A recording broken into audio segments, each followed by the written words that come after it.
Hi everybody, Lori here from My Favorite Things.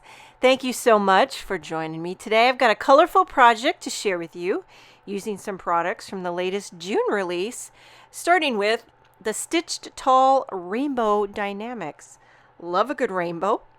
This one's unique because it's tall and it has some faux stitching detail. There's 6 arches in the rainbow, so I selected 6 shades of solid color cardstock. I'm going to do two rainbows. Just when you think one rainbow is good, how about bumping it up to 2?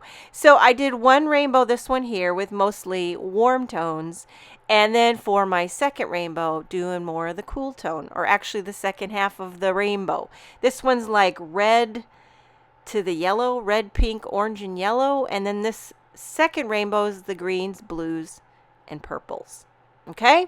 So I used a lot of scraps of solid color cardstock, and I'm not showing you all the extra arches. Obviously, I had a lot of extra arches that I will put in a little, maybe the back of the packaging, save it for a rainy day. You can make a lot of different rainbows with all your leftover arches. Don't let them go to waste. Okay, so we got one last purple arch to go, and these colors are making me very, very happy. Now, you could adhere them flat onto a card, but I wanted to put the rainbows together first to see how I wanted to make a composition on the card. Therefore, I'm making a little makeshift rainbow backer. I'm just tracing the die onto some white cardstock, and I'm going to quickly cut it out. I am cutting it out quite a bit smaller because I don't want any overhang when I glue all the pieces down, So I made it smaller than it needed to be. Okay, so I'm going to start with the smallest arch. I'm just using liquid glue. You could also use tape runner. A lot of different ways to adhere this down. Just do whatever tickles your fancy. I felt like the glue gave me a little more playtime, that I could wiggle the arch around and get it in the proper position. Sometimes with tape runner, when you adhere things down, it doesn't let you slide them around, whereas liquid glue lets you shimmy and slide until you get it locked into position. So that's why I went with the liquid glue on this particular project. But a lot of times when I'm adhering things onto a backer, I do like to use tape runner. But because these arches are tall and skinny, I needed a little wiggle room to get them lined up, shimmy, shift it, get it right. Okay, so working our way through the Stitched Tall Rainbow order. I did a little bit different here where I went the yellow, orange, pink, and then finished it off with red. A little bit untraditional, but I kind of dig it. Okay, you can see that they're all a little bit jagged on the end. They're not all the same lengths.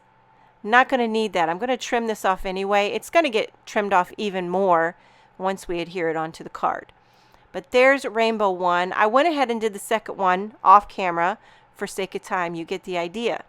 Just trimmed out a backer and glued the arches on. Now I put some foam tape on the back to pop them up on a little white panel.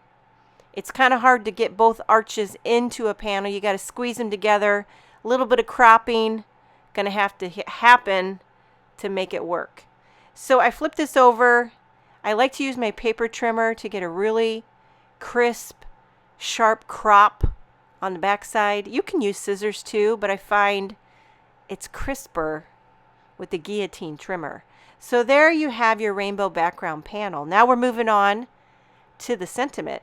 I love these dies that are in the June release. Love is Love Dynamics and Love is Love Shadow Dynamics. One is just a little bit bigger so you can create a shadow, but they certainly can be used individually. So I'm going to do the shadow out of vellum. Use the word die out of some matte gold cardstock. And you'll see here how the letter kind of fits on that vellum shadow. It's not a very big shadow, but it's enough to kind of help you lay your letters down, hold them together. I decided not to go with the gold heart. Went ahead and picked out a red heart. It had more pop, more bada boom, bada bing.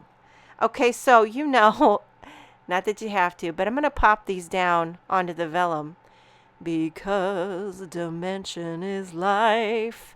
And now you could definitely use this as it was intended, the love is love. But I'm just going to isolate the word love. It fit a little bit better with my composition, and I like just the simplicity of it all. So there you have a gold and heart on the vellum. I'm popping up my rainbow panel onto a gray card base. Going to put a little bit of liquid glue on the back of that vellum and just adhere it right in the center.